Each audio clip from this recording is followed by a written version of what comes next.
Yo, yo, yo, what is up, everybody? This is Kyle and Mike from the Fantasy Phenom. We are here to break down Wednesday's huge 12 game slate. 24 teams playing today. A lot of good matchups. It's going to be tricky to see how you construct your lineups. Obviously, there's a stars and scrubs approach, there's a balance approach, but there's a lot of different ways you can go today. I'm excited for today. I after yesterday's ugly 3 games slate, it's exciting to kind of flex your DFS knowledge today. Yeah, and I got to give you a shout out, Mike. That fantasy Vegas line, if we're gonna call it that. Yeah, Um, I was calling it a fantasy defense. Fantasy defense. There we go. So basically, what Mike did is everyone looks at a Vegas line for points. So let's say Washington, that game's projected at, I don't know what the Vegas line is, but let's just say it's at 200 points. Well, Mike took it a step further, and he was like, why don't we look at how many fantasy points each team has given up, and then create a total fantasy line? Amazing. Like, I that's don't know. It just seems so simple to me. I mean, we spent all this time investing our picks into the point totals for a game. what's up, everybody. Why why wouldn't we invest our picks to the fantasy point totals of the game? It's like It's crazy. It's like common sense, and it's in our face, but yet I've never seen that done before. Yeah, it doesn't make sense because like if you're really targeting, the total points in the game, obviously, you read into it and you're also targeting possessions and pace and things of that nature, but you're really only targeting one stat and that's points. So by targeting fantasy points, you really get an overall sense of, fantasy defense in the sense of like, turnovers and if a team is a good rebounding team as well, you get a full.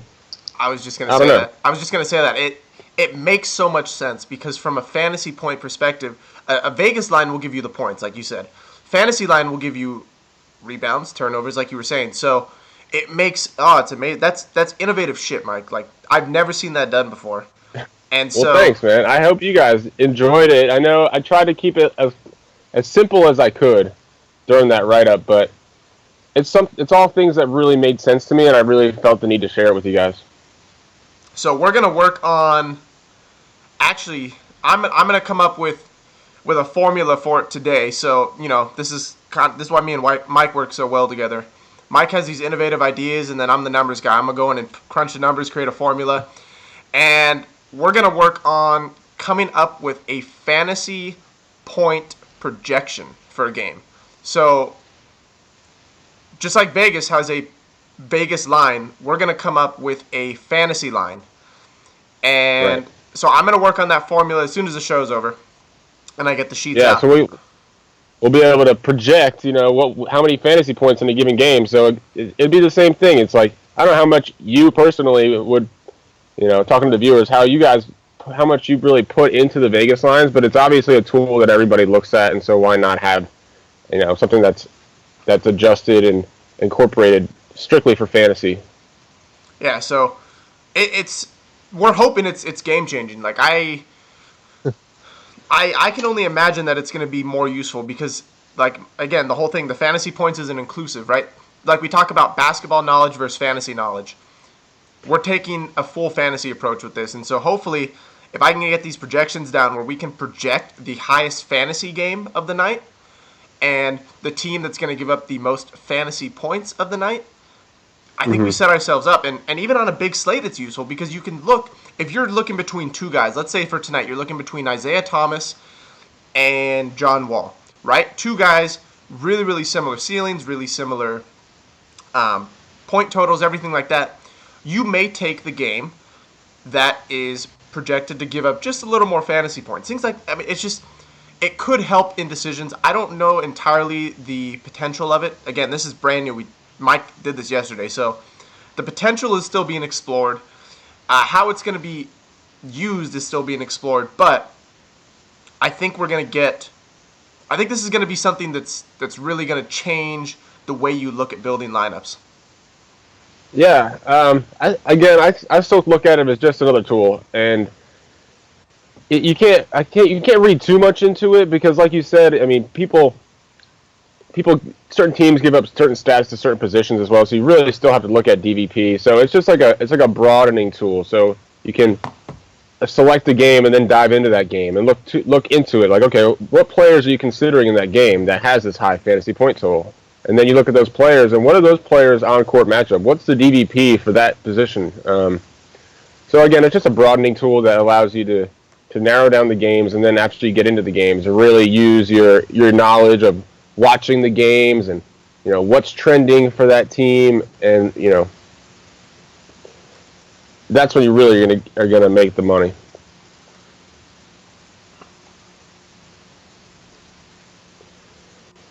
But Someone asked. yeah, I can't stress enough, man. You gotta watch basketball. If you're playing DFS and you're not watching basketball, I feel like you're not doing it right.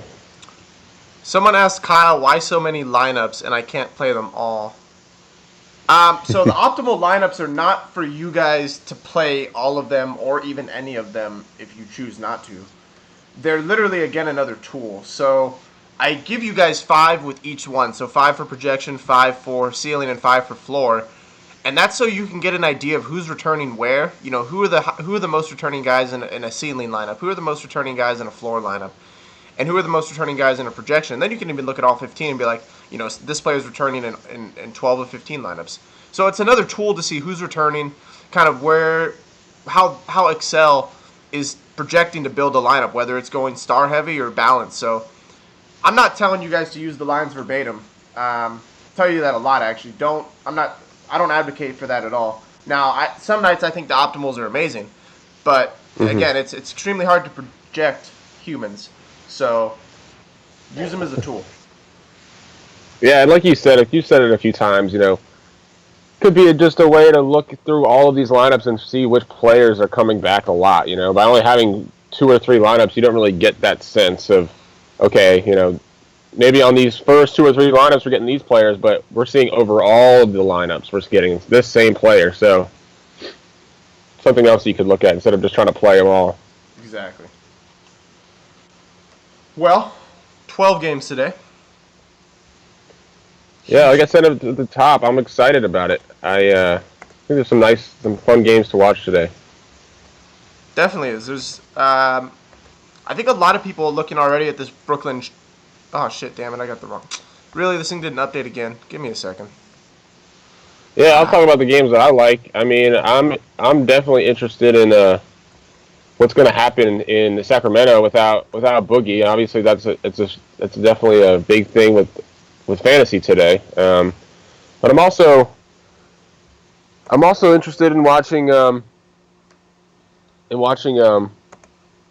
this Denver Atlanta game. I think that'll be a fun game to watch. And then you got the Clippers and the Knicks, with the whole narrative about Melo trying to go perhaps go to LA. And I don't know how much I'd play into it. I don't know how much Melo wants to leave New York. I mean, well, did you see when Phil Jackson took a shot at him? I mean, he's been like Phil Jackson's always sitting back taking shots, man. That guy needs to focus on building the team. That's good. But it's all up to Melo. It's not even up to Phil Jackson, man. It's like he's only going to waive his no trade clause if he has a team that he wants to go to, And so since he's the one calling the shots, I have to think like obviously the family's got to come into play, right?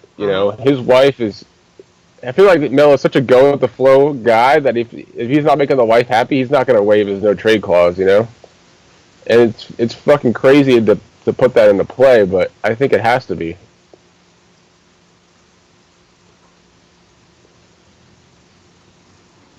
But again, I mean, his wife's like an actress or whatever, so maybe LA is something she's interested in.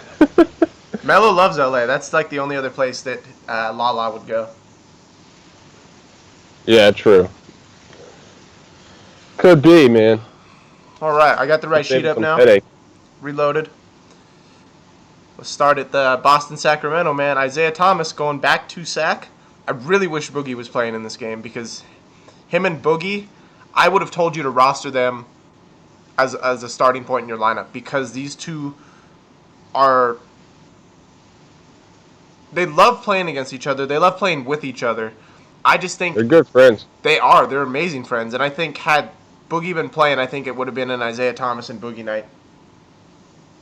But without Boogie, I don't know if I can confidently roster Isaiah Thomas. I don't know who on the Kings is going to keep this game any sort of close. Man, I love what Isaiah Thomas is doing. I think it's awesome. I think it's going to be fun for him to go back to Sacramento, a team that pretty much gave him up for nothing. And do work. But yeah, I mean, from a fantasy perspective, from a positional standpoint, with point guard and with him being over 10,000, you really have to judge him based on everybody else. So obviously he's in play in both formats. It's just you got to decide where you want to go. I don't know if I can roster Isaiah Thomas with so many other options out there. And right. I rarely buy into blowout narratives, but I can't logically think of anyone on sack that's going to keep this game anywhat close. Yeah, we've said it before. Like Isaiah needs the fourth quarter, so if he's not getting the fourth quarter, that's meaningful, and it's too big of a slate to pay up there. I agree. But again, he's still been playing tournaments, in my opinion. In case it does, I mean. So what about Darren Collison and Ty Lawson? I mean, they're going up against Isaiah. That's going to be a good matchup. Is this DraftKings or FanDuel pricing? This is FanDuel today. Okay. Obviously, both going to get a huge bump in usage. I mean, it's all because Boogie's got the second most usage in the league. Mm-hmm. It's close to 40%. So it's going to get spread out. Lawson and Collison are probably both top 5 in usage on the team. So you'd think that they're going to get a significant bump, but it seems like their prices are somewhat high. I don't know why, but my gut is telling me to go Ty Lawson. I think you don't go either of them in cash. I really don't. I don't want to rely on either of them in cash. You know what I'm saying? Mm-hmm. So if they're both tournament plays, I think I'd rather save $600 too and just do Lawson. I feel like they give you similar ceilings. Obviously, Collison provides a better floor, but if you're talking for just tournament plays, I think Lawson's the guy for cheaper, similar type ceiling. Oh, by the way, someone just brought up Jeremy Lamb. What the fuck did I say about Jeremy Lamb? Yeah, man. Dude. Like I said, everybody's in play against the Nets. 10 times value. I don't know. I was so high on him. I think I talked. I was telling people. I think I talked about him half the damn show. He was your sneaky guy, and it worked out. Dude, I wish I could have rostered him on FanDuel. He didn't fit in any lineups on FanDuel because his price was $4,500, and I had to pick Harden. I went Harden in every lineup, and then I went Batum or McCollum, and Lamb just didn't fit in there. Yeah, see, joke's on me because I went Kilpatrick as my sneaky guy, shooting guard, and I could have easily made that pivot on both sides to Jeremy Lamb, but it is what it is. I still cashed 2 of my 3 lines with 100% Kilpatrick exposure. So what could have been, I cashed on 3 of my 4 lines, and I won a $40 ticket to that Mega Slam, whatever you want to call that, on the 24th. So I'll take it. Yeah, I still ended up losing money last night, but like I said, it's good that somehow I made money last night having Kemba and Kilpatrick in my lineups. What did we say about Kemba? And you know what? It sucks because I went Kemba in 2 or 4 lines because out of necessity, I kind of felt like on such a short slate, my options were limited, and he just fit into the lineup. I didn't feel like leaving $4,000 on the table, to pay down to Beverly and whatnot. And I kind of I wish I would have done that now. We talked about Beverly. We liked him, and it was just like, yeah, I guess Dame and Kemba just stood out amongst the mid-price guys, and I don't know. Honestly, it's just weird that he struggles against the Nets, man. Honestly, I could have gone Kemba to Dame right there and won a lot of money. In hindsight, that was the tournament pivot for sure. But What are you going to do, man? But at the same time, with early lock, I couldn't. I wasn't gonna risk getting torched by Yeah, Dame. true. But still, that's another reason why he was a prime tournament pivot. Yeah, exactly. He To was low. put him at least in a couple of lines. I will say, I was watching that game. I mean, I try to watch. Those of you watching it, I try to watch all the basketball that I can. Like, you'll see me. I'm not really in the Facebook group much during the games unless I'm commenting on what's going on during the game. So yesterday, obviously, I'm watching the Nets, and during the first quarter, Kemba got like elbowed in the face. It wasn't enough to get him out of the game, but it was enough. No, it wasn't enough to like sit him for a while. It was enough to get him out of the game. And in the first quarter, there's not really a lot of rotation switches, with free throws and whatnot. So that's what got Lamb into the game. And Lamb came into the game, and he started playing well. And so it seemed like from that point forward, Kemba wasn't the guy. It was Batum and Lamb. Nice game, yeah. Kind of taken over, and Kemba took a back seat. Steph Curry against Chicago. Yeah, I like Steph Curry in both formats as well. So to me, it's like the guy to pay up for at point guard. Obviously, it's Wall. There's Wall, Thomas, and Steph. And man, if no Clay, I think Steph's the lock. Yeah, because Clay is questionable with the passing of a family member. Right. So if no Clay, I think Steph's a lock. But with Clay, I think it's between him and Wall. Is if I'm going to pay up at point guard in cash. Rondo in play?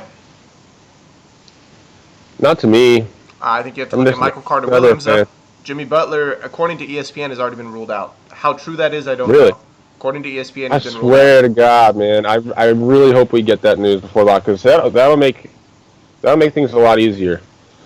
I mean, you look at what they've again, and McDub off the ball he thrives. He's second on the team in minutes, in fantasy production, and in usage in the last 2 games without Butler. Let me see if there's anything if I can find anything. He's still too cheap.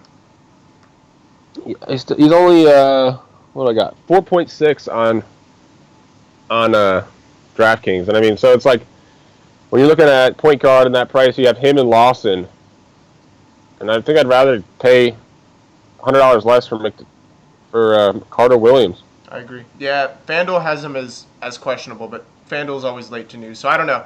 It depends how much you trust ESPN. Now, you played Carter Williams over those 2 guys in Sacramento? Yes, I do. Yeah, me too. Okay, Kyrie and Jeff Teague. I think I spend the $1,000 left and go Jeff Teague. Mm-hmm. Yeah, I think so too. Again, they're both in play. It's a little bit harder on DK. They're closer in price. I think it's only like a $300 difference. Oh no, it's like a $600 difference. But yeah, both tournament plays for sure. I think they could easily go off against each other today.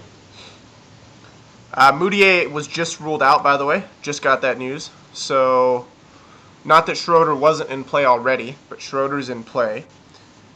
I think you can look at tournament punts, though, with Jameer Nelson and Jamal Murray now. Yeah, I think Jameer Nelson, I don't know if I really like him in tournaments because of his upside. He averages like 6 shots a game, Mm-hmm. I like Murray as a tournament punt, though. And Murray, I don't think is getting enough minutes for me to look at him. I think for tournaments, I think you can look at Nelson in cash.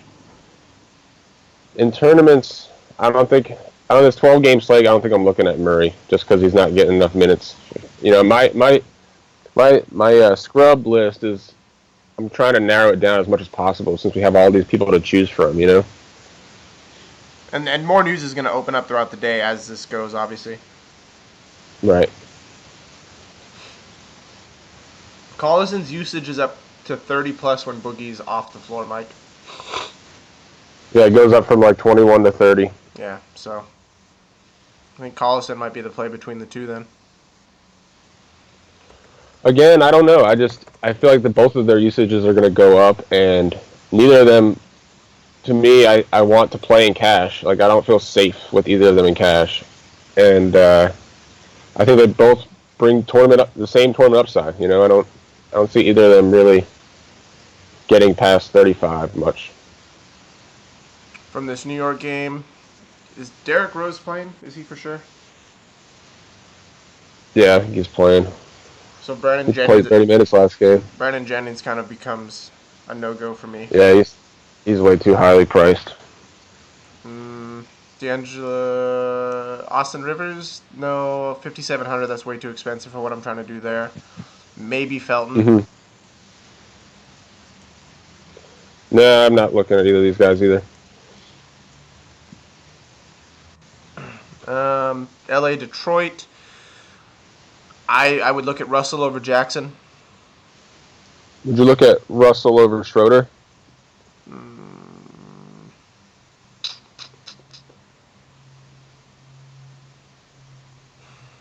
I think I do like Russell over Schroeder. I think so too. What about Russell over George Hill? Who's Utah George Hill playing? against New Orleans. Yeah, I still go Russell. I think Russell has more upside. Mm-hmm. I could see you going George Hill in a cash game, but Russell is more of a tournament upside play. Miami at Milwaukee. Goran Dragic is 8,200. That's a hard fade for me. Yeah, it all comes down to this Waiters news. Waiters left the last game, and he got spotted walking onto the bus in a walking boot. So I would imagine he would be more listed as doubtful than questionable. But if Waiters is out, I mean, that dude is possessing some pretty high usage lately, you know? And so that usage is going to get spread around. No, I think you look at Tyler Johnson if Waiters is out. That's who I go to. That's my right. pivot. Well, yeah, you look at Dragic, Johnson, both Johnsons, in my opinion. I agree. James Johnson as well. I just don't think I can go 8,200 for Dragic. If Waiters is out, I think I don't know that Dragic does enough to. I don't think he does enough more with Waiters out. I think Johnson becomes the main beneficiary. Yeah, I'm just saying in tournaments, I think Dragic becomes the pivot off of Lowry if Waiters is out. Tyler Johnson is the best beneficiary of Waiters being out on the whole team. Yeah, that's where I'm going. I can go.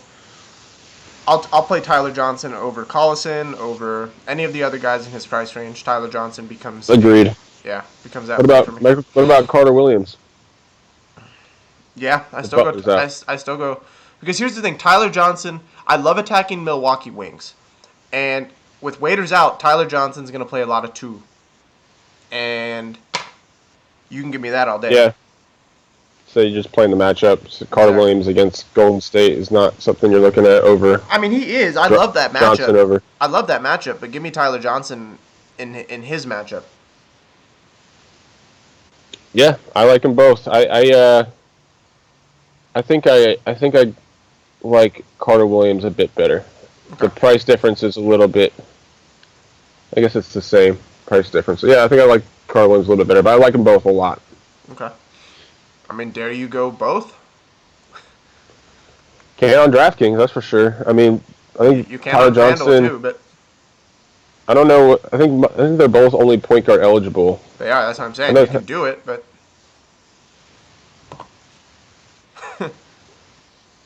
could. If you want to be, could be an interesting way to go in cash. Honestly, I think I look at that as a tournament play more than cash. True. On FanDuel, it could be because you think people are going to try to pay up at shooting guard. But if you're looking at just a straight floor and a straight returning 5 times value, I mean, those could be the 2 guys on the entire slate that at point guard that I feel most comfortable at returning value. I agree.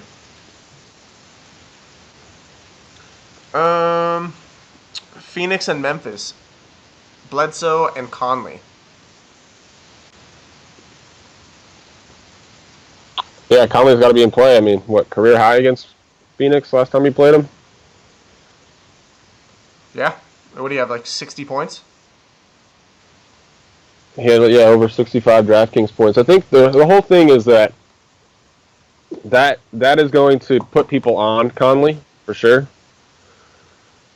for that being happening. So I don't know. To me, I'm gonna try and differentiate myself from the field in the tournament and not play Conley, even though it's a great matchup, obviously for him. It's at home.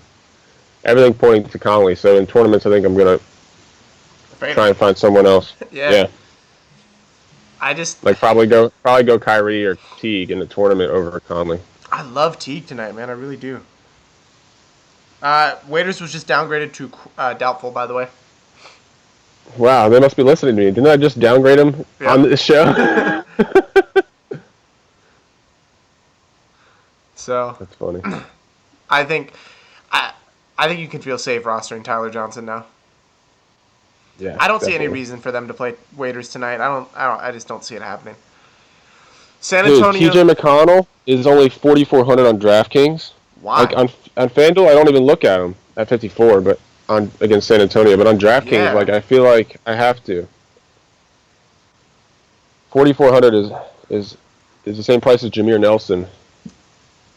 So that's something I'm debating right now as far as Jameer and McConnell in a cash game. That's like a cash game punt. Both guys have super low upside, but are in good matchups and are going to get significant minutes. I guess McConnell's not really in a good matchup, but his price point is. Yeah. Toronto at Minnesota. Where are you looking there? Are you looking at Lowry? I think so. I'm not at 8,900. I don't know. I'd rather. Oh, at 8,900, no thanks. I'd rather pay down to Kyrie. Yeah, I think he's only 81 or 82 on DraftKings, and I think that's a fair price for Kyle Lowry against Ricky Rubio. Okay. I don't think you can look at him today, but I think you can look at him going forward. Van Vliet. Corey Joseph is in the doghouse right now. Yeah, again with these cheap plays, I don't think you can get cute with your cheap plays today. I think there's enough cheap guys on a 12-game slate that you can find the three best. I don't think you can roster I don't want to call him a bench player, but like Tyler Johnson is technically a bench player, but he's going to get the minutes. I don't think you can roster a backup and win today, if that makes sense. Yeah, I don't want anybody on my team that's averaging less than 24 minutes a game. Yeah. Or projected to get 24 minutes a game. Let's put it that way. I don't want to take a flyer on a guy that, can perhaps put up 30 points in 20 minutes. Exactly. So you mentioned George Hill at 6,100. What about Drew Holiday at 82? I don't know if I like him as much against Utah, especially not at 82.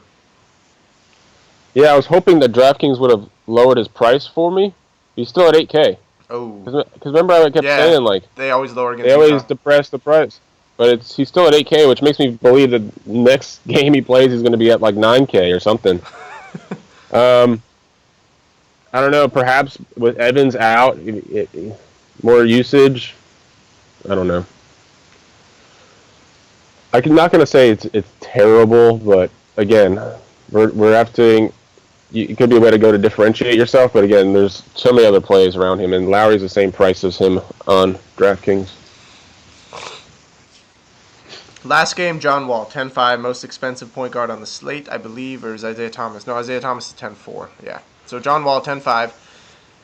I think a lot of people are going to be off this play because everyone thinks it's going to be a blowout, but we talk about this all the time. Blowouts don't happen in Brooklyn very often. But when they do, they really do. Let me tell you that. Yeah, you just have to know what's gonna. You never know what's gonna happen. John Wall is the highest priced player on the slate, which is kind of nice. We don't have Westbrook and Harden to deal with.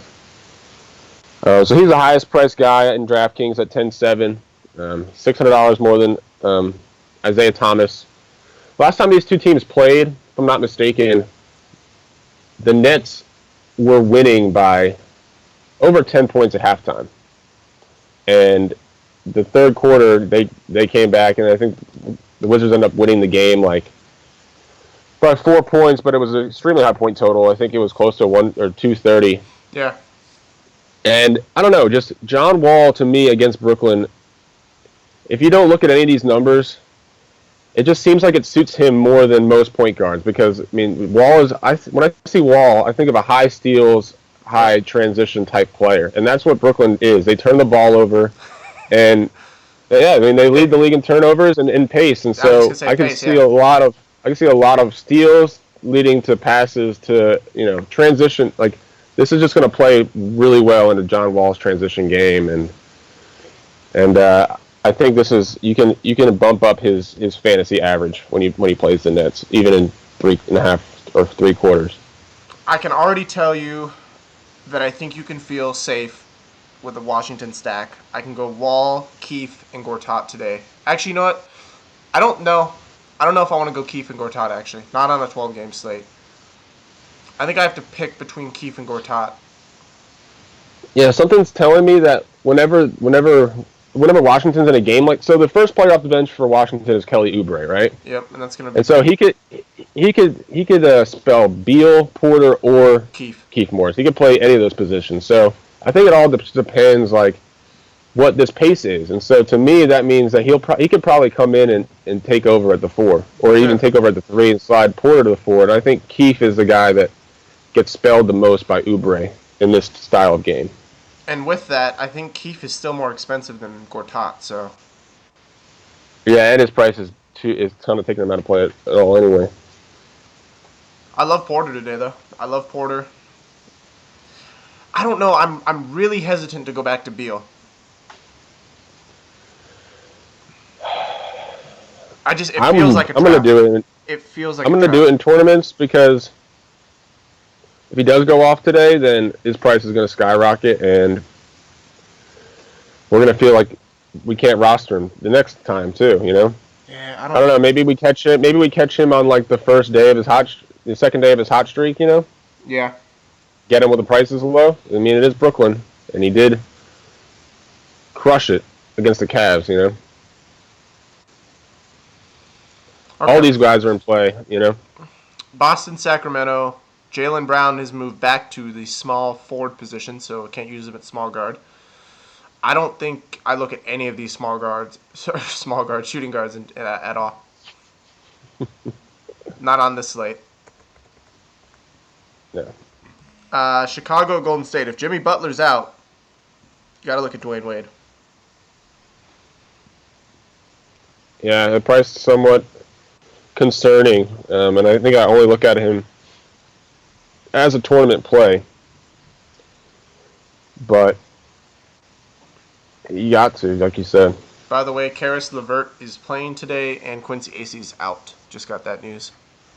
Yeah, it's the second of a back-to-back for them, so we could see some more news come. But Brook Lopez has played 3 of the last 4 back-to-backs, but that's still always a rest candidate. true. So that I think Brook Lopez playing or not will dictate to me how trustworthy I am of going to that game, to be honest with you. I think he needs to play for them to keep it close. Yeah, maybe I can see that. Klay Thompson, it's his birthday today. If he plays, I think he'll be fired up. I just don't know if he's going to play, and that's going to be really, really tricky it's the last game of the night. So, I mean, he'll be super low owned with his questionable price tag, but if you roster him and he plays, you're in a good spot. Yeah, there's really nobody around his price on DraftKings today. Closest I would say is probably Beal at 7-1, and he's $500 less. Clay is forever a tournament player that can give you, crazy high ceiling. So Thad Young's out, by the way. okay, Just wanted to throw that out there. I agree with you completely on Clay, though. Always a cash. But at home, we talk about Clay shooting threes at home. mm-hmm. This Cleveland-Indiana game, DeAndre Liggins, I believe, is the starter. Don't fall for that at all, please. Yeah, I think Korver will end up playing more minutes. Yep, Korver's, I think, the guy to target if you really want to target a play in that game. I'm going to fade that entire situation. Monte Ellis can get faded too. I Atlanta feel like at Monte Ellis has definitely been faded before. Yeah. Tim Hardaway Jr. is almost a lock to me. I think he's my favorite play. Really? Man, against Denver, Cephalos's is out I don't know. 5,600. I I love that hope play. I hope he's chalk, man. I think it's a trap. I really not. I think his price is too high for the caliber of player that he is. And I think you look at other players in that price range, and I think there's some better tournament plays. You look at, you got Caldwell Pope at the same price as him on DraftKings. You got Lou Williams, it's $200 less. Will Barton's there. He's probably a little bit overpriced as well, but in the same price range at tournament play. I don't know. I don't buy it. I don't know. I love the play. I do. So, depending on who you wanna roll with, I I like Gary Harris today a lot. I think Gary Harris is going to be in my cash lineup today for sure. what puts you on Gary Harris so much? The fact that I went back and watched the last time these two teams played, and I don't know. We always say targeting the point guard, and play the point guard playing I think you target the wings on Atlanta. It doesn't. Yeah, both. I think you target, or sorry, not the wings, the front court, Backcourt. Yeah. So I think with Jameer Nelson being the primary point guard, I think Gary Harris is going to be He could the guy that's Jameer's he's going to have the most usage out not a of the score two. first guy. Yeah, he's gonna have the most usage out of those two guys, Harris and Nelson. That's kind of why I'm on Gary Harris. Okay. And he's super cheap on DraftKings, only 47 or 4,900. He's 52 on I FanDuel. think he can easily get me. Gallo's out. Give me 25. Does Barton start at the 3 again? I say yes. Do you like that? In tournaments, yeah, I think obviously we saw what he did last time. He's against Bazemore. I like it. Yeah, I could see it in a tournament. I think I'd rather do that over Hardaway Jr. Okay. Clippers in New York. Jamal Crawford in play. Jamal Crawford is more than JJ Redick now. I'm not on either guy. I know it's something we like to target, but yeah, I'm not going to go there. Lou Williams, KCP. You talked about KCP's in a good matchup against LA. Lou Williams, I don't know. I'm undecided on him today. He wasn't in my initial. When I looked at the shooting guards today, he wasn't a guy that stood out to me. Yeah, 6,300 is too much for Lou Williams. He's 5,500 on DraftKings, and so he's a forever tournament play. Someone that can get you a high ceiling. Agree. But I think I like Caldwell Pope over Lou Williams. If I had to pick, yes. And I'm not rostering Nick Young, not against KCP defense. No. Milwaukee, Miami, Giannis. No, I don't think this is a good game for Giannis. And Giannis is another guy that really needs transition game. He needs a fast-paced game, yeah. I don't see this being one of those games. Okay, what about... This is my dog, Sosa. Say hi, Sosa. I don't know what she wants right now. She's normally sleeping during the show.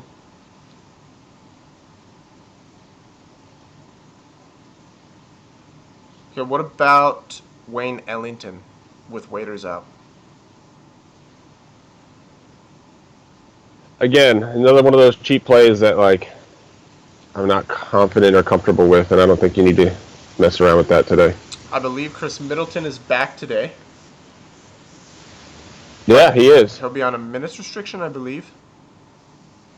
One thing I've learned from playing DFS this year, it's to never listen or buy into anything that Jason Kidd says or does.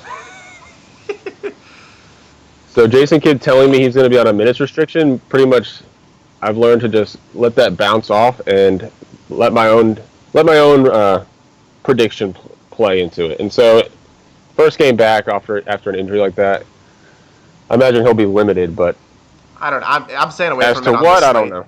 Yeah, on this slate, I'm going to stay away. What is his price? 45. See where they put him at on he's only 3,400 on DraftKings. I don't know. It's a lot more. He only needs 20 points. Get you 5 times value. Less than that. Devin Booker, 7K against Memphis. I like him on the road against Tony Allen as a shooter. Who is this? Devin Booker. Booker? Yeah.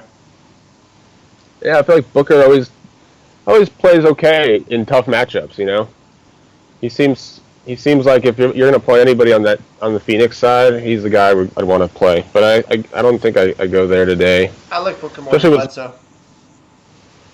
Yeah, me too. But now that Wiggins is shooting guard eligible on DraftKings, it's like become they're like always the same price, Booker and Wiggins. Mm-hmm. Making things a little bit more difficult. San Antonio and Philly, I'm going to stay away from that. Not really looking at anyone there. Yeah, no, definitely not. What about DeRozan? He's up to 8,900 though. 81 on DraftKings. I think he's obviously, can go off on any given slate. He has a nice matchup as well. I don't know. I'm indifferent on DeMar DeRozan today. I am as well. I think I'd rather pay up elsewhere though if I'm going to pay up. Utah, New Orleans. Obviously, we don't know about Tyreek.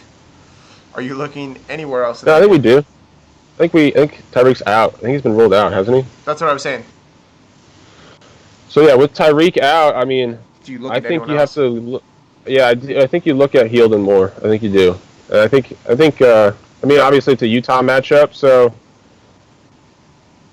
I feel safer with each one more. I wish I played him last slate too. I was high on him, and then I let people talk me off of him, and he went off and had 30 points. So if you look at each one more, with his minutes up, he has tournament upside. 4 out of his last 7 has 25 plus DraftKings points. So I think you'll get him low owned on this slate too. Okay, Washington or Brooklyn. Do you look at LeVert tonight? Obviously, we look at Beal. Do you look at LeVert? I'm not. I don't think you have to look at this situation in Brooklyn. Okay. Again, it's not safe. I'm not doing it. Boston at Sacramento. Jay Crowder, I am a fan of tonight. Sorry, I'm being stared down here by my dog. She's just like, pet me, please. Okay, how's this? Is that good? All right. Crowder, still no. Okay. Matt Barnes, 5,200. Matt Barnes is interesting. I like him on FanDuel at 5,200. 5,800 on DraftKings is a little different. But if I'm thinking like, all right, I'm trying to take advantage of this usage situation with Boogie out. I think Barnes is the guy that I feel the safest with. I don't know. Barnes just feels safer than Collison and Lawson to me. What about Jaylen Brown, 3,800? I mean, he's in play for the minutes that he gets, but I think there's better value. I think Jaylen Brown gets run even if it's a blowout. We didn't talk at all about Tyus Jones, and I forgot to touch on him. That's true. He's 3,300 on DraftKings, and again, the minutes have been safe. As Chris Dunn doesn't play, I think he's a safer value today.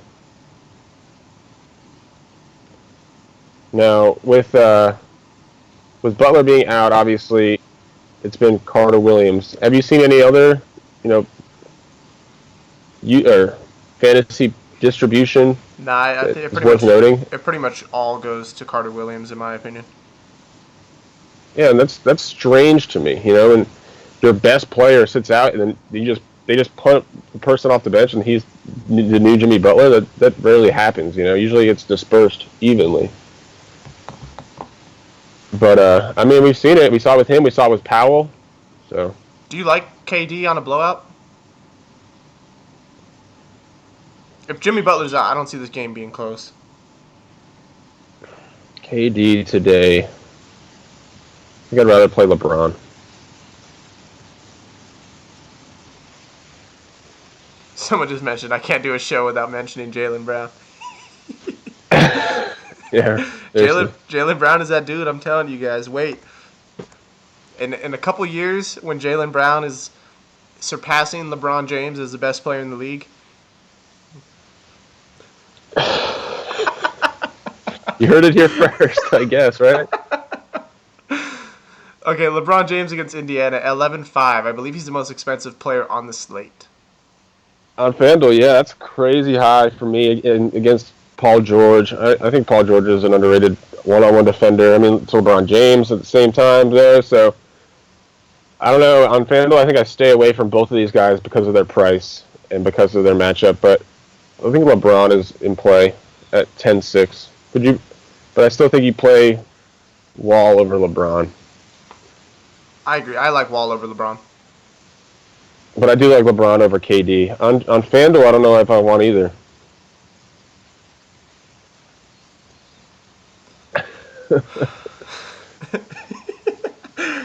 I really like some Chandler, though. Wilson Chandler? Like I said, I like Jokic, I like Chandler, I don't like Harris. I think the three guys that I like the most in that matchup. Just because of their price points, not because of like they're the best players on their team, but Wilson Chandler is let's see where they have him at. Where is Wilson Chandler? 6,600. What is he on FanDuel? 6,000. Okay, yeah. So FanDuel. I like him more on FanDuel. Nice. Yeah, he should be a lock for big minutes today. He had a nice game against them last time they played. Do you like Kent Bazemore? 4,700. No. By the way, someone just asked about the Embiid news. Embiid is out. He's already been ruled out today and tomorrow. Good. So. Actually, I think I'd like TJ McConnell a little bit more if Embiid was playing, but I think it's safe to just fade that game altogether on the slate. Yeah, I'm not looking at it. LA, New York. You mentioned the Melo narrative. It's in a good spot. Clippers are really, really bad against small forwards. I like Melo today, I do. But I don't know if he falls into a price range that's going to make him rosterable for me. 7,300 on DraftKings tournament play. I think the only other people, I think you have to consider him with Gordon Hayward in tournaments for that price range. Utah, Phoenix. No, Utah. Utah's playing New Orleans. Who? Utah's playing New Orleans. That's right. I like that matchup. Yeah, I think they're both tournament plays on the slate, and they're both similar matchups, so you kind of have to rank them in your own mind. I think I tend to lean. I'm leaning Melo. Hayward. I think I'm leaning Hayward. I'm leaning Melo.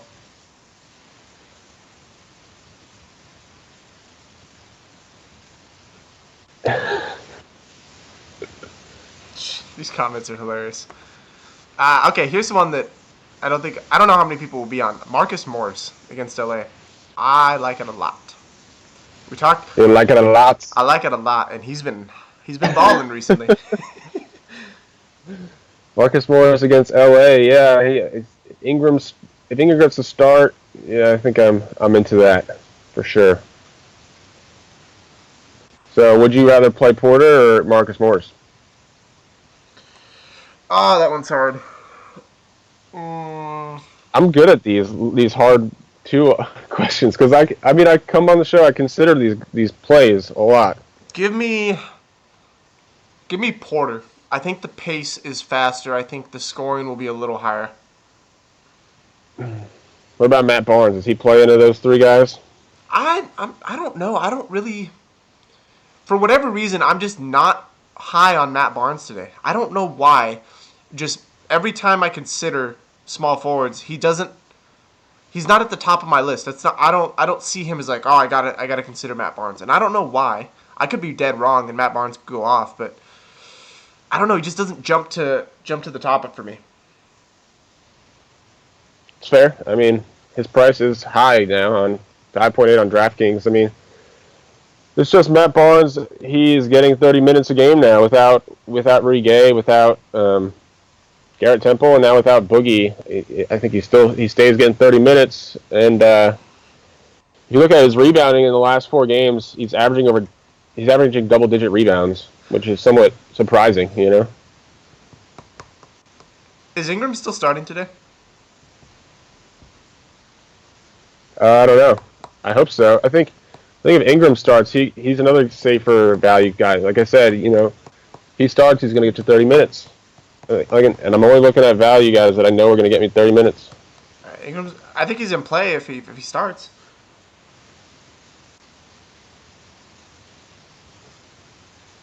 I will say I don't think he does what he did last time. I mean, that last game was against the Knicks, so.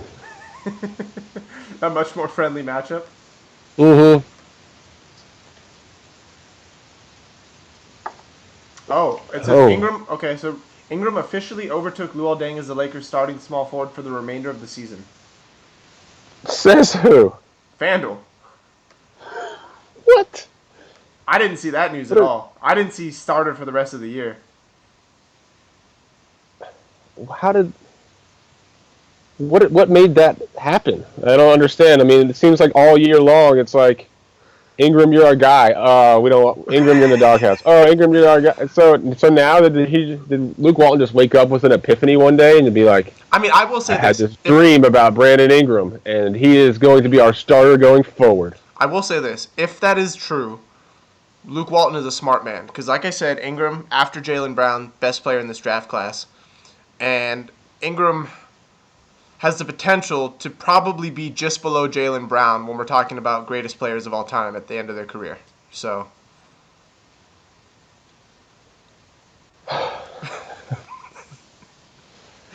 You're a kook, man. I don't know. The Lakers and consistency is tough. I like Ingram today. I do. If that news is true, I like Ingram to bring it back to the show. I do like Ingram, yes. At 4,000, if he's starting and playing 30 minutes, yes. This Milwaukee-Miami game, I'm not looking at any of the small forwards there. I like T.J. Warren against Memphis.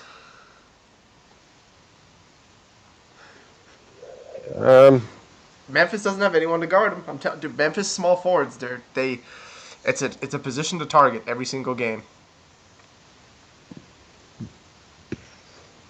I don't know. I don't know how I feel about it.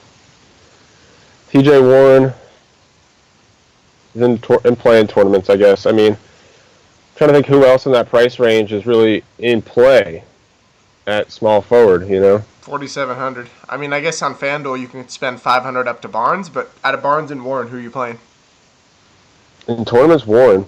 I agree. But I'm not touching Warren in a cash game. No, you can't touch. Well, you can't touch Warren cash. But okay, so let me ask you this: you have two completely opposite teams here. You have one that's a high pace, one that's a low pace. Who controls the pace in this game, in your opinion? Phoenix did last time they played. It wasn't too long ago. I lean towards Phoenix. Yeah, we saw Conley just popping threes like 10 or 8 seconds into the shot clock. I mean, that is just the opposite of Phoenix style of play, Mm-hmm. So, yeah, I think Phoenix does, for sure. Kawhi is playing today against... actually, you know what I want to hit real quick? Vince Carter's in play. I like Vince Carter tonight. 3,800. Yeah, Vince Carter's in play as well. I agree. Kawhi Leonard against Philly. I'm good on that. I'm going to fade that. 9,600. I'd rather spend up elsewhere. Wiggins against Toronto. Yes, yeah. No? So Wiggins, in these 2 games, he hasn't really done great. He's gotten you pretty much right around value. Value, yeah. But his usage is up. He's taken 22 shots last game, 23 shots the game before. I mean, he's their offense. It's just he doesn't really do much other than score, and I don't know. Would you rather play Wiggins or Melo? For tournaments, I think I'd rather go Melo, actually. I think so, too. Okay, now we're on Gordon Hayward. Same exact price. 8,000 against New Orleans. You like Gordon Hayward more than Melo. I think I do. Yes. Can you fade both and go down to Porter? Save money? Mm, yeah, you can. I think you can. Do you think Porter has similar upside to a Hayward today? No. No. Okay. I think they have an equal shot of getting 6 times value, but But like, you think Hayward scores more? yeah, I think Hayward can get you 50, whereas Porter, like I think his ceiling is more around 40. I was just gonna say that, yeah. Okay, power forwards. Willie Cauley-Stein got a jump in price. So did Costa Kufis. Obviously, no Boogie tonight. Are you looking at Willie Cauley-Stein? He is power forward eligible, which makes him more rosterable to me. Yeah, FanDuel made it tough on us. 4,600. Man, that's tough. I think I'm leaning Kufis over Willie Cauley-Stein, to be honest with you, Okay. just from a minutes perspective. And now if he comes out and says Willie Cauley-Stein is going to start, and then I switch it up. I go Willie Cauley-Stein, but I don't see that happening. Kufis has been pretty much starting all year. Mm-hmm. So, I mean, I don't know what I'm really torn from what I think is going to happen in this front court. Because Kufis starts and generally plays anywhere under 24 minutes, and Cauley-Stein generally plays under 24 minutes. So do they, give them both extra run? Does one of them get extra run? Do they both keep their same roles? And you see like some small ball. Yeah, I mean they've got that guy Lebizere or whatever that they has stepped in the past. So maybe he enters the rotation and they play 3 guys under 24 minutes. I don't know. On FanDuel, just those prices keep me off of like these guys being like a must play as a punt. On DraftKings, it's different. They're 3,500 and 3,600. Much more playable. So yeah, so whichever one you project to have the most minutes, I think has got to be in your lineup in cash. Draymond against Chicago. No, I'm not playing. I don't think I'm playing Draymond today.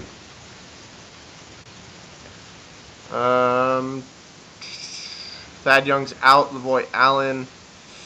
3,900 against Cleveland. I don't think I go there. I like Kevin Love though. 8,200. Yeah, I don't know how this matchup's going to play into Lavoy Allen's game. I don't know his game well enough. I mean, he's getting 30 minutes, and again, like I'm saying with these value guys, he's in the value pool because he's going to get minutes, unless they decide to go. Unless they decide to try and go small against Cleveland. Put Paul George at the 4. Perhaps that happens, but I could see that happen. I could see that happening as well. The last game that Cleveland played the Pacers, we saw a lot of LeBron didn't play in that game, and we saw a lot of Kevin Love at center as well. Mm-hmm. Like we saw a lot of Channing Frye, Kevin Love center, and they switched LeBron to the 4, so perhaps they counter put Paul George at the 4. What about Jokic? He's under 10K finally against Atlanta. I'm gonna fade that. 8,700 on DraftKings. I'm not gonna fade that.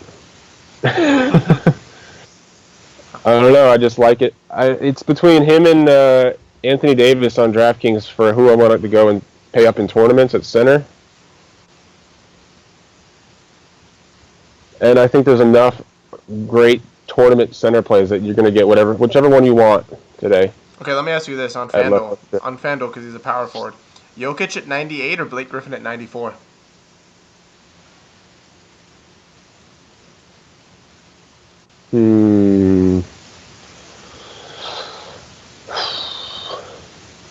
That's tough for me. I'm going Blake. Not even a question to me.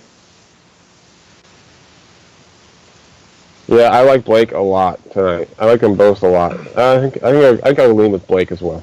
Yeah, Blake is an amazing play tonight against New York, I think. I'm going to stay away from Kristaps. I kind of feel like his game has taken a step back this year.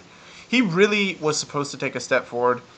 And one of the guys that I talked to about basketball a lot, he mentioned how his game this year seems to be shooting threes and fouling. He's always in foul trouble. They're not. Unfortunately, the Knicks aren't really utilizing Kristaps in the way he needs to be utilized. They run a lot of pick and roll basketball with him, and they don't really post him up the way they spread the floor with him. And I really think that his game is more of a post up, low post type of player. I mean, obviously he can shoot the three, but like look at his comparison to Dirk is spot on. Look at where Dirk made his money. On the fadeaway block. makes. Yeah. This guy's crafty in the post, and he can shoot threes. So people respect his shot fake. Julius Randle against Detroit against John Lure. No. John Lure against LA.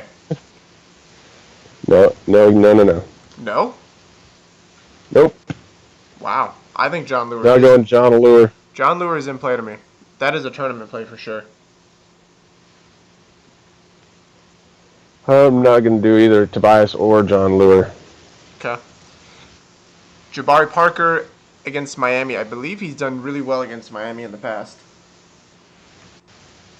So yeah, he gets the thing is, the reason Jabari does well is they put James Johnson on Giannis, and that kind of left Dion Waiters for Parker, He's had 32 and 33 points in the last two times. So actually, if you look at it from that perspective, that's not even 5 times valued his price. So. Right, but I think there's still something to be said about him today because, like I said, they in the last 2 games that they played, they had James Johnson on Giannis a lot, and Parker kind of got left to be with Waiters or I don't know who else. What about James Johnson today? With Waiters is out. Yeah, I like James. I think you could play both Johnsons. Yeah. Tyler Johnson, James Johnson. Without Waiters, yeah. Johnson and Johnson. Do it. 5,200 on DraftKings. Get me some mayhem in my life. I like Zach Randolph and JaMychal Green tonight. I almost like JaMychal Green a little more with his price. I like Gasol. I also like Gasol, but I love targeting Memphis power forwards. Or I'm sorry, Phoenix power forwards. I love targeting them. I don't know. I think Gasol has a really good game today, and so that somewhat limits what these guys can do. And so I think it definitely takes me off of JaMychal Green, but with Zach Randolph coming off the bench, perhaps not on the floor with Gasol, I could see that. But his price is a little too high. What about Marquise Chris? I like Marquise Chris, too. If this game blows out again, I think he could have a nice game. I think he'll see 30 minutes and have a nice game if this game blows out. If not, if it stays close, I think we'll see more P.J. Tucker. Are you looking at Ilyasova, Noel, or even LaMarcus Aldridge in the San Antonio game? I think power forward is the position to target if you're going to play this game. Obviously, no Embiid. Yeah, Ilyasova had 50 points against these guys. But, I mean, the duds he's been putting up, he's still only playing tournaments. Agreed. I think you can look at Aldridge, too, in a tournament. I don't mind that at all. Over the last 5, Philadelphia is the worst team against power forwards. Yeah, and probably the worst team against centers as well. Toronto at Minnesota. I think you can look at Gorgie Deng today. I don't know. I have to do more research with that. I like targeting Toronto power forwards. They are also they're a bottom 3 team against power forwards last S5. The only times I really consider Gorgie or Jang is when looking at him in like a cash game scenario because of his upside. It seems limited to me. I agree, but 5,500 for cash, I think that's doable. I think I like James Johnson more. 59, okay. Anthony Davis is 11-1 against Utah. Yeah, not even looking at it at all on FanDuel. $9,900 on DraftKings though. Man,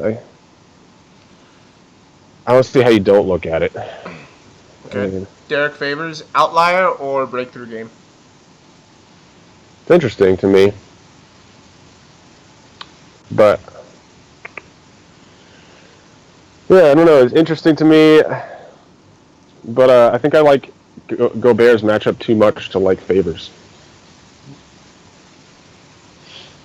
Similar to the Randolph Gasol thing. Mm-hmm.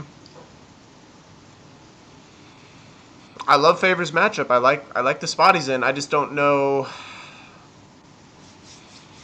And I've loved Favors as a player. I've been waiting for him to break out ever since he got into the league, but I think that window's kind of closed. I think he's the player that he is at this point. Yeah, it kind of made no sense that he went off too. Remember before yesterday's slate, we were talking about how they were like we didn't know what was going on with Favors. You know, they kept him out. He came back, played limited minutes. Seemed like Joe Johnson was taking over his minutes, and then all of a sudden Yeah, I was he on does the Joe best Johnson game of his yesterday. season. He does the best game of the season. So I don't know. I think it's strictly it's leaning to me to be an outlier. I like Favors too. I'm a fan.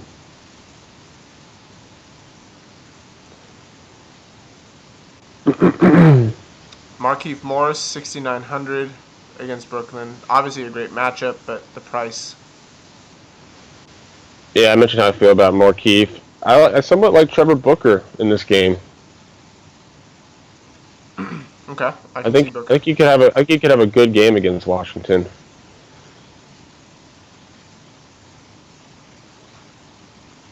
He's been coming off the bench and still coming off the bench, but still seeing only seeing like 3 or 4 less minutes in doing so, and it seems like he's getting increased production. So I like it in this matchup. What the hell? Really? All right. Obviously no Boogie. You looking at Al Horford? Yeah, I think I am in tournaments. I like it. I mean, so in tournaments it's like, do I want Horford? Do I want Gasol? Or do I want perhaps some Hassan Whiteside? Those three guys are in the seven. The three guys in the 7K range that I'm looking at in tournaments. Zaza's out. I'm not really looking at any of the other centers there. I think I fade Miles Turner and Tristan Thompson. Well, actually, I could see Tristan Thompson today. He's been playing well. But that I'm price, going to fade Tristan Thompson just based on what I've 5,600. watched Yeah, in the last game. Like I said, they went a lot of love and fry at center in the yeah. last game they played Indiana. Denver, Atlanta. I think you can definitely look at Dwight Howard. Would you rather play Horford or Dwight? Hmm.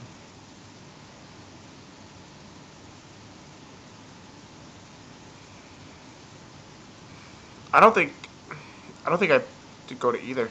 I think I go to Gortat or even pay up to Drummond Okay, that's fair. or DeAndre Jordan, 7,400 against New York. I'm not on. I'm waiting for his price to drop with Blake being back. Yeah. What about Willie Hernan Gomez? 6,000 now. Oh, man, I don't think you have to do it on this slate. I think he's more of a tournament. I mean, a cash game play because he doesn't get the minutes. If he got the minutes, then yeah, you'd be looking at some high upside. You'd also be looking at a higher price. But on this slate, I just really don't think you need to go there. I somewhat like Valanciunas over Hernan Gomez today at that price range, at that price point. Agree. Andre Drummond against LA, 8,300. So, would you rather play Drummond or Jokic if they're the same price? That's really tough. I think I go Drummond. They're only $100 different on DraftKings today, 87 to 86. I think I'll go Drummond. I don't know, man.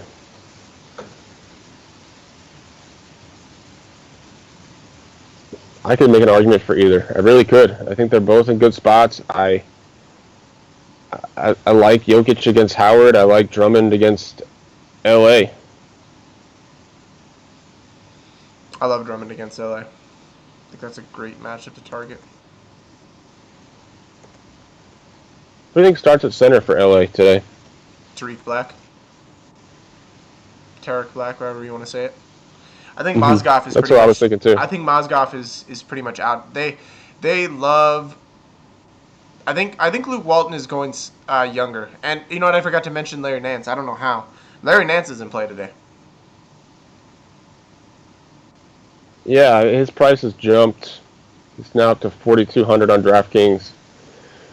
So I think I'm gonna hop off the Nance train. So thank you, Yeah, Mr. Nance, for making me some money. But your work is done in my book. I think I look at Brandon Ingram now with this price. But Tarek Black and Zubac, I think, are the guys going forward. I think Luke Walton has seen everything that he needs to from Mozgov, and his time in LA has come to an end in terms of him getting playing time and starting. Mm-hmm. I think Black could be somewhat sneaky today. But yeah, I'm just hung up on this Drummond over Jokic or Jokic over Drummond call. I am. I will say, you know what? Actually, I'm curious what. you know what? No, let me retract. If Black is starting, not that Black is a great defender, Mozgov is just that bad. I like Jokic more. I do. That's why I posed the question, just because I don't know if there's a large enough sample. With Black. I mean, we saw Horford really go off, but Horford and Drummond don't really play similar games, you know. Mm-hmm. I like Jokic. If Black is starting, and again, it's not that Black is a great defender. It's more so that Mozgov is that bad that makes the matchup that good. I like.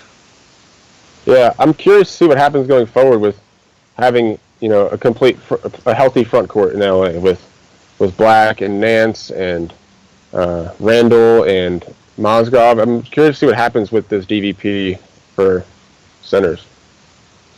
Okay.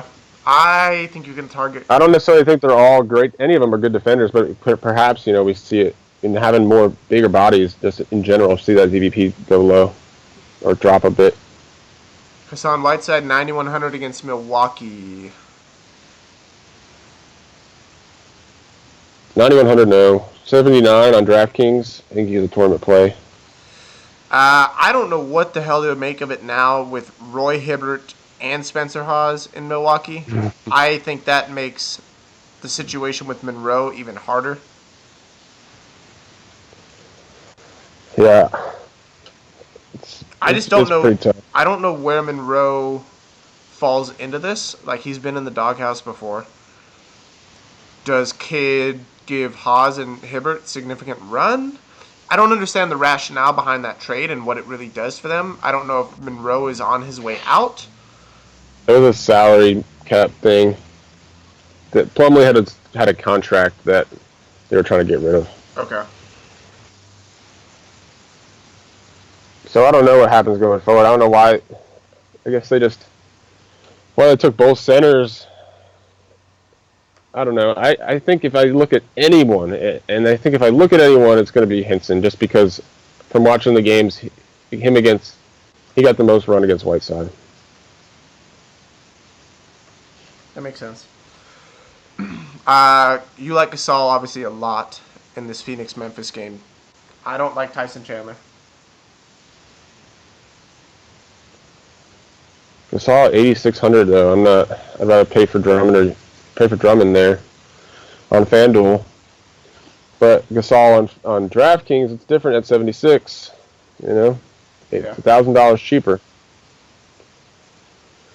But then again, last time they played, you know, Conley went off. But then again, I could see the same thing happening for Gasol today, and Conley having a decent game and Gasol going off instead of, you know, Gasol having a decent game and Conley going off like we saw last time out.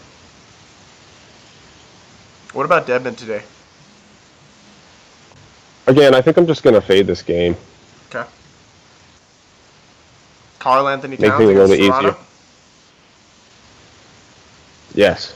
Towns 9,800 on DraftKings, $1,000 cheaper. Perhaps my favorite cash play. He got up against Valanciunas, obviously. He has 50-plus DraftKings points in 8 of his last 10 games. So he's been consistent. The usage is up without Levine. I'm not sure what he did last time against Toronto as far as like his total points. I want to say I remember being super high on Towns in that game and him disappointing me, to be honest with you. And but I think Valanciunas is a good play too. I also like Valanciunas. I agree with you. I think they're both can be considered in cash. And I don't think he's going to be high owned at all. So yeah, it's pretty much Hernan Gomez and Valanciunas at that price range. There's really nobody else around there that you look at. Gobert against New Orleans, you like, and then Brook Lopez and Gortat. Gobert is on FanDuel, man. That's tough. He's 6,900 on DraftKings. I think he's another guy I would play in cash. Towns, Gobert, or Valanciunas.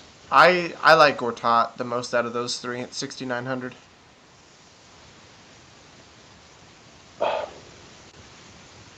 I could play Gortat too. I think that 6,900 might be a little high to me. Okay. Because what you're thinking, you want 35 in cash, 40 in tournaments, probably. Yeah. At 7K. That might be a little high to me. It's fair.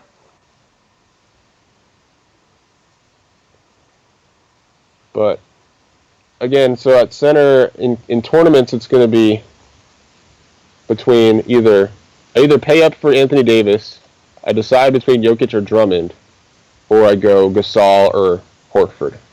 In cash, I'm looking at Towns, Gobert, and Valanciunas.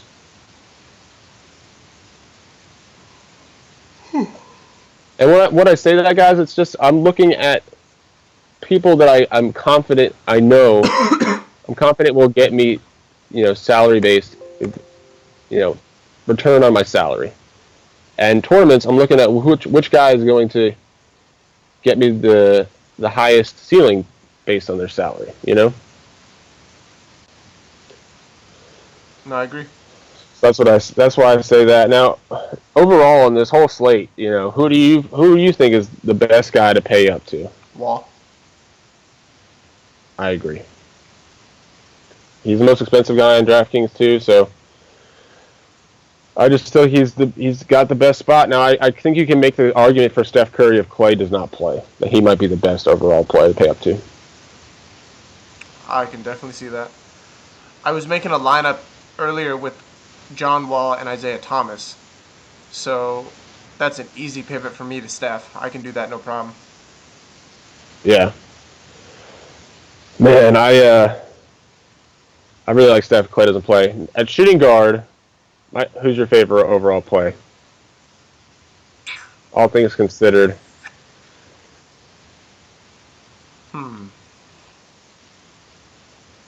Who's my favorite shooting guard? I think I think I'm going Gary Harrison cash and Bradley Beal in tournaments.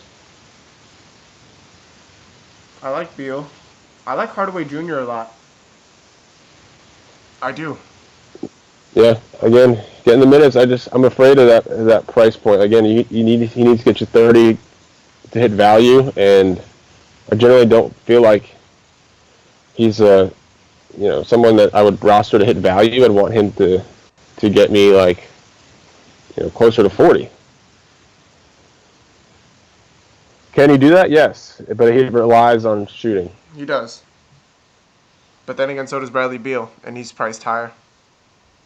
And I think if you like Hardaway Jr., you should also like Schroeder, because I think there's correlation there. I've looked, and every time Schroeder has a big game, he has a big assist game. Like he kind of stays the same as far as points and 3-pointers and but he has things to of have that a lot nature. of assists, yeah. Yeah, but his assists are they vary a lot. You know, he can have 2 assists one game and the next have 13, 14. Can you do a double stack? So obviously I made a lineup like I said with Wall and Thomas. I could go Wall and Schroeder and then Beal and Hardaway. You could. I think you could. But again, I think both. Yeah, I think both teams are in line for a high transition type game, and whenever that happens, the steals happen in the backcourt. Usually, it leads to one of the backcourt members assisting the other one because they're both, closer to the hoop. Yeah. Someone just asked. We have a new member. What's the difference between cash and tournament? Yeah, so when I'm evaluating my cash lineup, I'm looking for safety. I'm looking for guys that, obviously everything, you look at all things considered. Which guy has the best, fantasy matchup? Which guy is playing in a game that suits him the best, more than his teammates? For example, if you look at, what's a good team to look at? For what, cash? No, just a good team that has multiple players that are. So let's look at Toronto, for example. They have Lowry, DeRozan, and Valanciunas. When I'm considering those guys, I'm considering who, in my mind, has the best fantasy matchup on their team. Do I think Lowry is the best fantasy matchup? Do I think DeRozan does? I'm not going to roster a guy in cash if I think there's someone else on his team in a better fantasy matchup. Now, like you consider that, then you consider their price. Are they underpriced relative to what they do on a consistent basis? If the answer is yes, then again that goes into consideration. If the answer is no, then they're not even in consideration for my cash lineup. And then you have to play ownership into it, especially when you're looking at the punt guys. Cash, I think you have to look at chalk plays. I think you hurt yourself. You could potentially kill your lineup if there's a guy that's really chalky and he goes off, you're done. Yeah, I think it's especially true with people under 4,500 on DraftKings. Like you have to kind of play the people that everyone else is playing. You have to play the low price guys. The high price guys you can get away with, right? But on a 12-game slate, yeah. So high price guys, chalk comes into play on a lower slate. Yes. Now, tournament plays, you're looking at. I like to just try and be different. That's my main strategy in tournaments. I've been playing this every day for a long enough time that I know which players can, produce the most points on their team. Because ideally, you want all of the players on your tournament lineup to have the most fantasy points on their team. And so what I do is I kind of look at each person, each price point. Like I try to pick who I think everybody's going to be on, and then pick the other guy.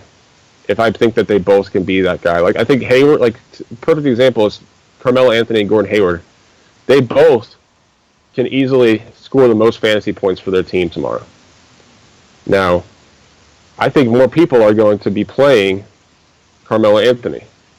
So for that reason, I like Hayward in tournaments.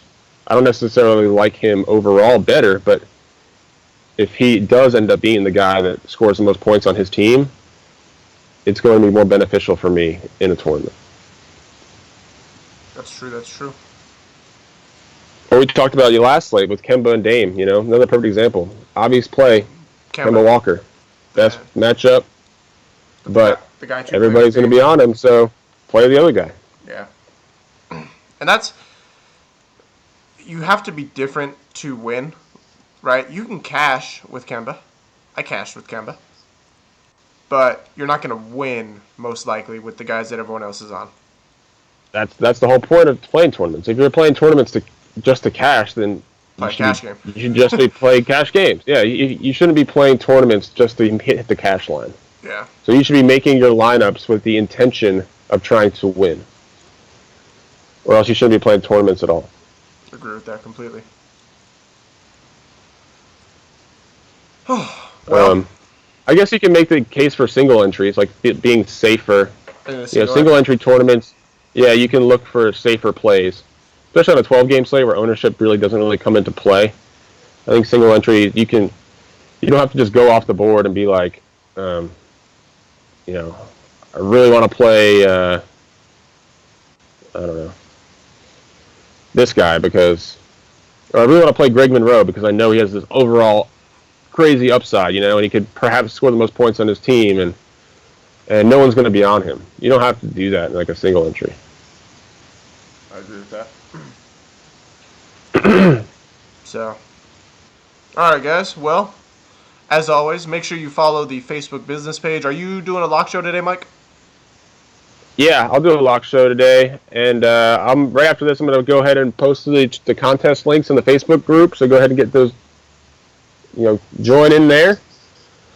I will have the lock show somewhere around 6:15, 6:30 my time. So 30 to 45 minutes before lock. So make sure you like that. Make sure you like and follow that Facebook business page right there. That's how you get access to that. Mm-hmm. The Twitter, obviously, Fantasy Phenom. Any news that breaks. Email right there.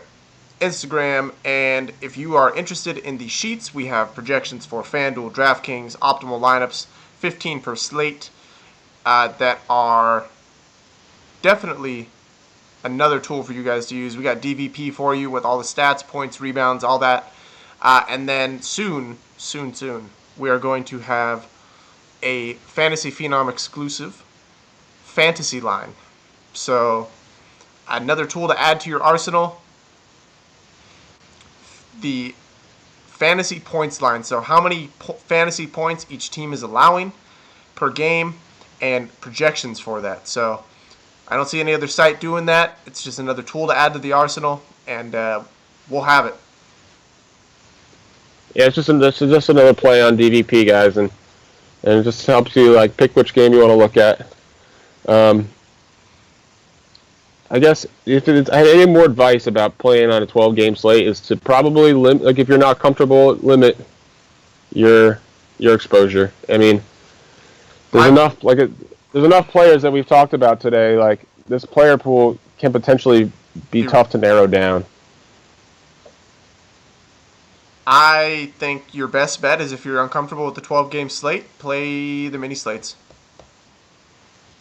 Yeah, and if you guys want any more, you want to talk to me more about what I look at for in cash, or what I look for in tournaments, or what I look for when I'm watching games, or anything, man, just let me know. Like, message me on Facebook or Twitter or anything. I'll be happy to help. Yeah, so same here.